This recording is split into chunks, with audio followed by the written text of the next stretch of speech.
హల్లెలూయా. Yes. అందుకు వారు ఆయనను అపహసించిరి. అందుకు వారు ఆయనను అపహసించిరి. అయితే ఆయన వారిని అందరినీ బయటకు పంపి, జాగ్రత్తగా వినండి, ఆ ఇంట్లోకి వెళ్ళిన వెంటనే అక్కడ ఉన్నటువంటి వారు ఆయన్ని అపహసించారంట, అపహాస్యం చేశారంట.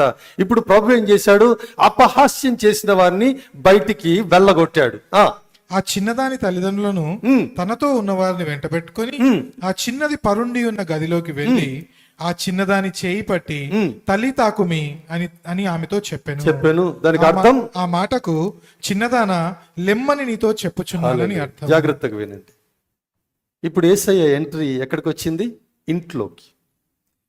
ఇంట్లో యేసయ్య ఎంట్రీ జరిగిన వెంటనే అక్కడ అపహాస్యం చేసేవారి ఎగ్జిట్ అయింది.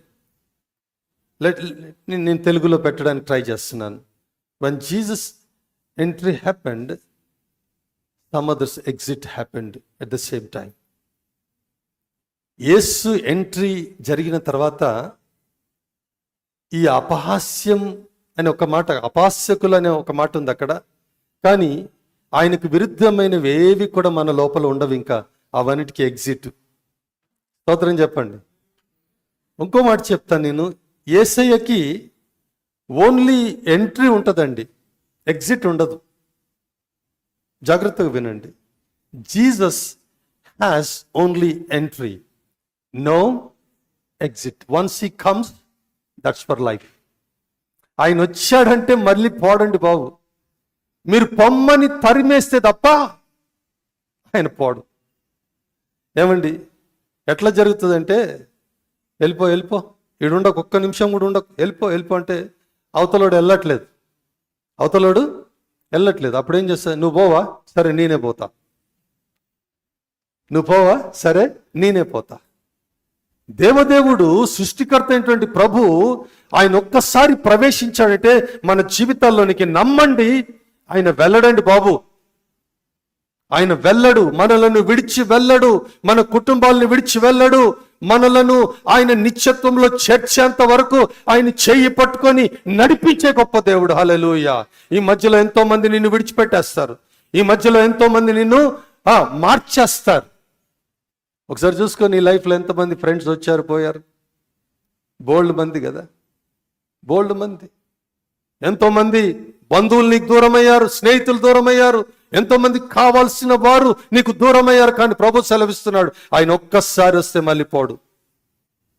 నువ్వు పొమ్మని తరిమేస్తే ఇక ఆయన ఏం చేయలేకపోతాడు. కానీ ఆయన ఒక్కసారి ప్రవేశిస్తే మనలోకి ఆయన వెళ్ళడని. హీ హాజ్ ఓన్లీ, ఆయన డిక్షనరీలో ఓన్లీ ఎంటర్ ఉంది, ఎగ్జిట్ లేదు. కానీ ఆయన వచ్చిన తర్వాత కొన్నిటికి ఎగ్జిట్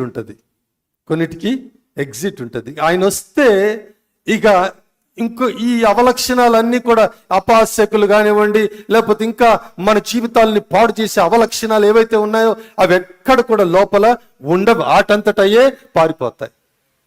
గెరాసీనుడు సమాధుల్లో ఉండి అరుస్తున్నాడు గట్టిగా, ఏమయ్యా నువ్వు ఇక్కడికి ఎందుకు వచ్చావు? మమ్మల్ని నాశనం చేయడానికి వచ్చావా? అవి భయం అన్నమాట. ఎందుకంటే ఆయన వస్తే ఈ పారిపోతాయి, స్తోత్రం చెప్తాం ఒకసారి. హల్లెలూయా. ఆయనకి వేరే వాటికి రెండిటికి చోటు ఉండదని మీకు సత్యాన్ని చెప్తున్నాను. చాలా మంది అపోహ పడతారు. Jesus is there in me, yes, but at the same time I have many weaknesses too. No, both things cannot happen. నీకు మందలవాటు ఉండి యేసయ్య నీతో ఉన్నాడంటే ఉండడు. నీకు సిగరెట్ల అలవాటు ఉండి యేసయ్య నీ లోపల ఉన్నాడంటే ఎట్టి పరిస్థితిలో ఉండడు. నీ అపోహ మాత్రమే. నువ్వు యేసునామ స్మరణ చేస్తున్నావేమో కానీ అది నీ అపోహ మాత్రమే. పవిత్రత, పరిశుద్ధత, నీతి, శాంతి, సమాధానము, నెమ్మదిని అనుగ్రహించే దేవుడు ఆయన అక్కడే ఉంటాడు. ప్రియ సంఘమా, దేవుడు మనతో మాట్లాడుతున్నాడు. ఆ ఇంట్లోకి వచ్చిన వెంటనే మొట్టమొదట ఏం చేశాడు? అపహాస్యకుల్ని బయటికి తోలేశాడు. ఈ బయటికి తోలేసినప్పుడు కొంచెం కష్టమవుతాడు. పోయేటోడు ఇట్లా చూసుకుంటూ పోతాడు. అవునా? చూస్తాడా? నడురా, నువ్వు నడు, ఇక్కడి నుంచి నడు, ముందు నడు, చల్ చల్, మన భాషలో చెప్తున్నా, చల్ నడు ఇక్కడి నుంచి అని అంటే వాడు పోతాడు. పోతా, ఇట్లా చూసుకుంటా పోతాడు. నీ లోపల ఉన్నవి దేవుడు తోలేసినప్పుడు అవి అట్లాగే చూసుకుంటా పోతాయి. అప్పుడు కొంచెం కష్టం అవుతుంది, నీకు కొంచెం బాధ అవుతుంది. తోలేటి వాటిని తోలేశాడు, వాడు బయటికి ఎగ్జిట్ అయిపోయారు, కానీ తల్లిదండ్రుల్ని లోపలికి తీసుకొని వెళ్ళాడు. స్తోత్రం చెప్దాం ఒకసారి. చదవయ్యా మాట, మళ్ళీ తిరిగి చదవది. స్తోత్రం, హల్లెలూయా. అందుకు వారు ఆయనను అపహసించిరి.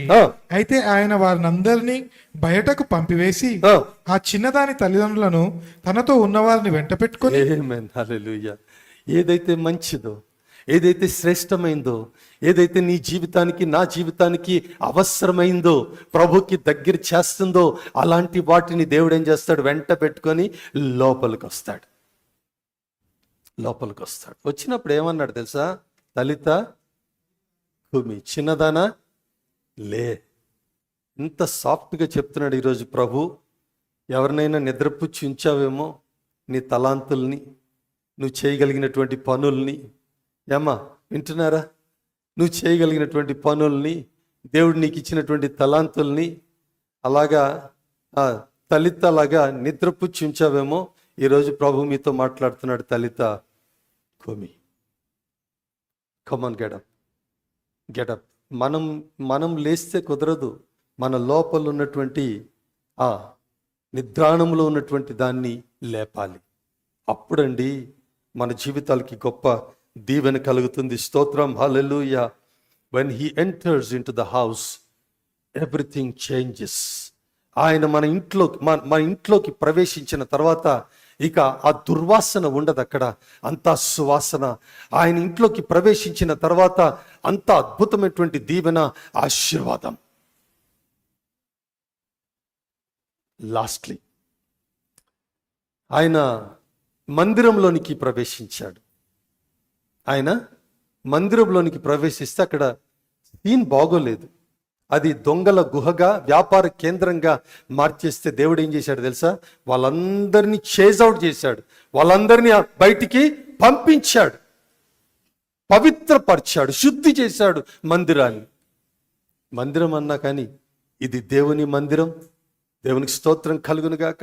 ఇది దేవుని ప్రశస్తమైనటువంటి ఏర్పాటు చేయబడినటువంటి మందిరం. ఇక్కడ శుద్ధి, ఇక్కడ ప్రార్థన, ఇక్కడ స్వస్థతలు, ఇక్కడ వాక్య ధ్యానము, ఇవి తప్పించి ఏవి ఉండడానికి వీల్లేదు. Nothing should enter here inside the temple. దేవుడు సార్వత్రిక మందిరాన్ని శుద్ధి చేసే సమయం ఆసన్నమైంది. సార్వత్రిక మందిరాన్ని జల్లెడ పట్టే సమయం ఆసన్నమైంది. నా ప్రియ సంగమా, ఆయన ప్రవేశం మనల్ని శుద్ధి చేస్తుంది, మందిరాన్ని శుద్ధి చేస్తుంది. ఆయన ప్రవేశం మందిరాన్ని మందిరముగా ఉంచుతుంది, ప్రార్థన కేంద్రంగా ఉంచుతుంది, ధర్మశాస్త్ర ఉపదేశ కేంద్రంగా ఉంచుతుంది, అద్భుతమైనటువంటి స్వస్థతలకు కేంద్రంగా ఉంచుతుందని ప్రభు పేరిట నేను జ్ఞాపకం చేస్తూ ఉన్నాను. కుంటి వారిని బాగు చేస్తుంది, ఊచ చేయగల వారిని బాగు చేస్తుంది. ఆయన ఎవరో పెద్ద ఆయన అన్నాడు, అది చదివినప్పుడు, అది విన్నప్పుడు నాకు చాలా దీవెనగా అనిపించింది. కుంటివాడు ఎవడనుకుంటున్నారు? ఏమండి, సువార్త కొరకు అడుగులు పడనటువంటి వాడు ఎవరైతే ఉన్నాడో వాడు కుంటివాడు. దేవుని సన్నిధికి రావడానికి స్లోగా ఉన్నవాడు ఎవడైతే ఉన్నాడో వాడు కుంటివాడంట. దేవుని మందిరానికి సమయానికి తిరిగి అన్న తెస్తాడు అనుకున్నా, తెచ్చిండు, సమయం తెచ్చిండు, తెస్తా. మరి సమయానికి రానివాడు మీరే చెప్పండి, కుంటివాడు. నేను చెప్పలే, ఆ దైవజనుడు చెప్పాడు మాటలు. కొన్నిసార్లు నేను చెప్పినా కానీ ఎవరో చెప్పారంటే, ఎందుకంటే తిట్లు తప్పించుకోవడానికి. ఎవరు చెప్పుంటారంటే వాళ్ళని తిట్టుకుంటారు కదా మీరు. God is speaking to us this morning. ఆయన మనతో మాట్లాడుతున్నాడు.